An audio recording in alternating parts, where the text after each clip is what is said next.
శ్రీ గురుభ్యో నమః. 5వ అధ్యాయం 3వ శ్లోకం. ఇది అత్యంత కీలకమైనది. ఎందుకంటే సన్యాసం అంటే కేవలం బట్టలు మార్చుకోవడం కాదని, ఇది ఒక మానసిక స్థితి అని కృష్ణ పరమాత్మ ఇక్కడ స్పష్టంగా చెప్తున్నారు. ఓం జ్ఞేయః స నిత్య సన్యాసి యో న ద్వేష్టి న కాంక్షతి నిర్ద్వంద్వో హి మహాబాహో సుఖం బంధాత్ ప్రముచ్యతే. పదపదానికి అర్థం తెలుసుకుందాము. మహాబాహో, ఓ గొప్ప భుజబలము కలవాడా అర్జున. యహ, ఎవరైతే న ద్వేష్టి, ఎవరిని ద్వేషించరో, న కాంక్షతి, దేనిని కోరుకోరో, సహ నిత్య సన్యాసి, అతడు ఎల్లప్పుడూ సన్యాసిగానే, జ్ఞేయ, గుర్తించదగినవాడు, హి, ఎందుకంటే నిర్ద్వంద్వ, సుఖదుఖాలు జయాపజయాలు వంటి ద్వంద్వాలకు అతీతుడైన వాడు, సుఖం, సులభంగా, బంధాత్, సంసార బంధముల నుండి, ప్రముచ్యతే, విముక్తుడవుతాడు. పరమాత్మ ఏమంటున్నాడంటే, సన్యాసం అంటే ఏమనుకుంటున్నావు నువ్వు? నిరంతర సన్యాసి అని ఎవరిని పిలవాలంటే, యహన ద్వేష్టి, ఎవరిని ద్వేషించనివాడు, యహన కాంక్షతి, ఏ కోరికలు లేనివాడు, వారిని నిత్య సన్యాసి అంటారు. సన్యాసం అంటే నీవు కర్మలను విడిచిపెట్టడం అనుకుంటున్నావు. దానికంటే ముందు, దానికంటే గొప్పదైన సన్యాసం ఒకటి ఉంది. అది ఏమిటంటే, ఏ రకమైన ద్వేషాన్ని, ఏ రకమైన రాగాన్ని లేకుండా ఉండడం, రాగద్వేషాలను విడిచిపెట్టడం. అంతేకాదు, నిర్ద్వంద్వ, ఏ రకమైన ద్వంద్వ భావాలకు లోను కాకపోవడం. ఇది చల్లగా ఉంది, ఇది వేడిగా ఉంది, ఇది నాకు ఇష్టం, ఇది నాకు ఇష్టం లేదు, ఇది ఉంటే సుఖం, ఇది లేకపోతే దుఃఖం, ఇది అనుకూలం, ఇది ప్రతికూలం, ఇటువంటి ద్వంద్వ భావాలు లేకుండా ఉండాలి. రాగద్వేషాలను, ద్వంద్వ భావాలను విడిచిపెట్టడమే సన్యాసం. ఇంకా చెప్పుకోవాలంటే అది నిత్య సన్యాసం. యో న ద్వేష్టి న కాంక్షతి నిర్ద్వంద్వో హి మహాబాహో, గొప్ప బాహులు కలవాడివి నువ్వు, ఏమైనా జయించగలవాడివి నువ్వు. అటువంటి వాడివి రాగద్వేషాలను జయించు, ద్వంద్వ భావాలను జయించు. అప్పుడు సుఖం బంధాత్ ప్రముచ్యతే, నీకు ఉండేటువంటి కర్మబంధనాలు, నీకుండేటువంటి జన్మబంధనాలు తొలగిపోతాయి అని పరమాత్మ స్పష్టంగా చెబుతున్నాడు. మనం ఇంకా ఇన్నర్ మీనింగ్ తెలుసుకోవాలి అంటే, ఎవరైతే రాగద్వేషాలు అదుపులో ఉంచుకొని నిష్కామంగా కర్మలు చేస్తారో, అలాంటి వారు ఆ కర్మలు చేయనట్టే లెక్క. వారు కర్మ సన్యాసులే అవుతారు.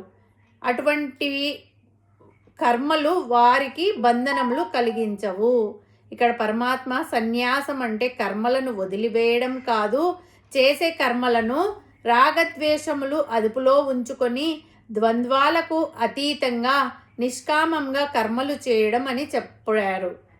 అలా చేస్తే వాటి ఫలితములు అతనికి అంటవు అని చెప్పారు. రాగద్వేషాలు ప్రతి మానవునిలో సహజంగా ఉంటాయి. వాటిని సమూలంగా తీసివేయడం సాధ్యం కాదు. కాకపోతే వాటిని మన అదుపులో ఉంచుకోవడానికి ప్రయత్నం చేయాలి. కాబట్టి రాగం వదిలివేయడమే సన్యాసం, ద్వేషం వదిలివేయడమే సన్యాసం, ద్వంద్వాలు విడవడమే సన్యాసం, విషయవాసనలు వదిలివేయడమే వాస్తవిక సన్యాసం. అది లేనినాడు సన్యాసి అయినా పతితుడే, అది ఉన్నవాడు గృహస్థుడైన సన్యాసే. సంసార బంధం చాలా గట్టిది, అది దృఢమైనది, చాలా జన్మల నుండి అది గట్టిపడుతూ వచ్చింది. కావున దానిని విడదీసుకొని పోగొట్టుట చాలా కష్టమైనది. సంసార బంధము తొలగుటకు ఏదైనా సులభమైన ఉపాయం ఉందా అని చాలామంది ప్రశ్నించారు. దానికి పరమాత్మ ఇక్కడ సరియైన సమాధానం చెప్పారు. రాగద్వేషాలను వదిలిపెట్టడమే ఆ ఉపాయం. అట్టివారు గృహస్థుడైన కర్మలను ఆచరించుచున్నను సదా సన్యాసే అవును. దీనివలన మనకు అర్థమయ్యింది ఏమిటంటే, అందరి మధ్య ఉండి కూడా రాగద్వేషాలకు, ద్వంద్వాలకు అతీతంగా ఉండేవాడు ఫలితాలను ఆశించకుండా నిష్కామ కర్మ చేసేవాడు, కర్తృత్వ భావన లేనివాడు నిత్య సన్యాసి. దీనికి ఉదాహరణగా మహాభారతంలోని శాంతి పర్వంలో వచ్చే జాజలి మహర్షి మరియు తులాధారుడి కథ ఒక ఉదాహరణ మనకు.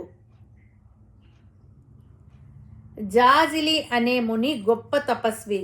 ఆయన మోక్షం కోసం అడవికి వెళ్ళి ఆహార పానీయాలు మానేసి కదలకుండా నిలబడి ఘోరమైన తపస్సు చేశాడు. ఆయన ఎంత నిశ్చలంగా ఉన్నాడంటే వానాకాలం వచ్చేసరికి ఆయన తల మీద ఉన్న జడలలో పక్షులు గూళ్ళు కట్టుకున్నాయి. ఆ గూళ్ళలో పక్షులు గుడ్లు పెట్టాయి, పిల్లలు పుట్టాయి. ఆ పక్షులపై జాలితో అవి ఎగిరిపోయే వరకు ఆయన కదలకుండా అలాగే నిలబడ్డాడు. పిల్లలు పెద్దవై ఎగిరిపోయాక జాజలికి తన మీద తనకు చాలా గర్వం పెరిగింది.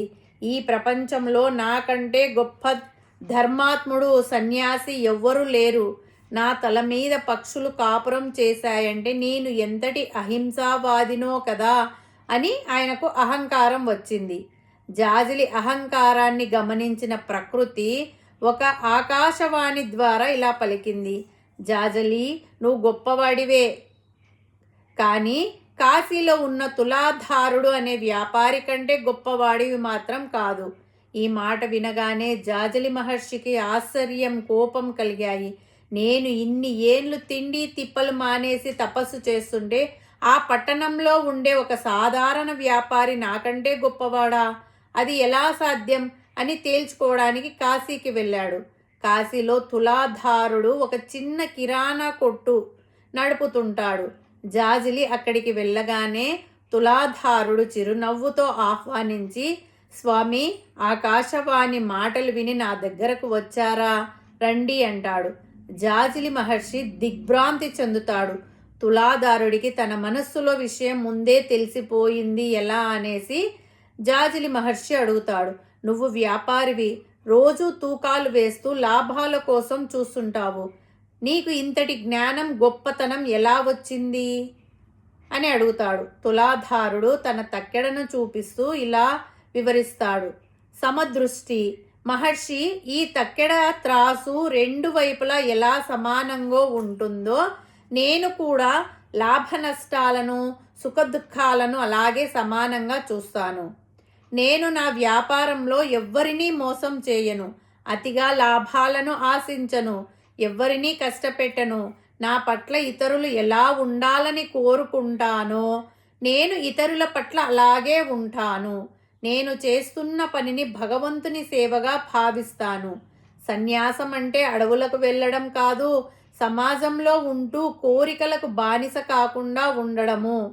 నేను ఈ తక్కెడతో వస్తువులనే కాదు, నా జీవితాన్ని కూడా బ్యాలెన్స్ చేస్తున్నాను అని అంటాడు. తులాధారుడి మాటలు విన్న జాజిలికి జ్ఞానోదయం అవుతుంది. తపస్సు చేసిన తనలో అహంకారం ఉండిపోయిందని, కానీ తులాధారుడు సంసారంలో ఉంటూనే అహంకారాన్ని వదిలేశాడని గ్రహించాడు. జాజిలి మహర్షి చేసింది సన్యాసం అంటే కర్మలను వదిలిపెట్టడం. తులాధారుడు చేసింది కర్మయోగం, పని చేస్తూనే మనసును నిర్లిప్తంగా ఉంచడం. ఈ కథ ఈ శ్లోకానికి చక్కటి అన్వయము. హరి ఓం తస్సత్. చివరకు కర్మయోగమే విశిష్టమైనది, మనస్సును శుద్ధి చేస్తుందని ఈ కథ నిరూపిస్తుంది. హరి ఓం తస్సత్.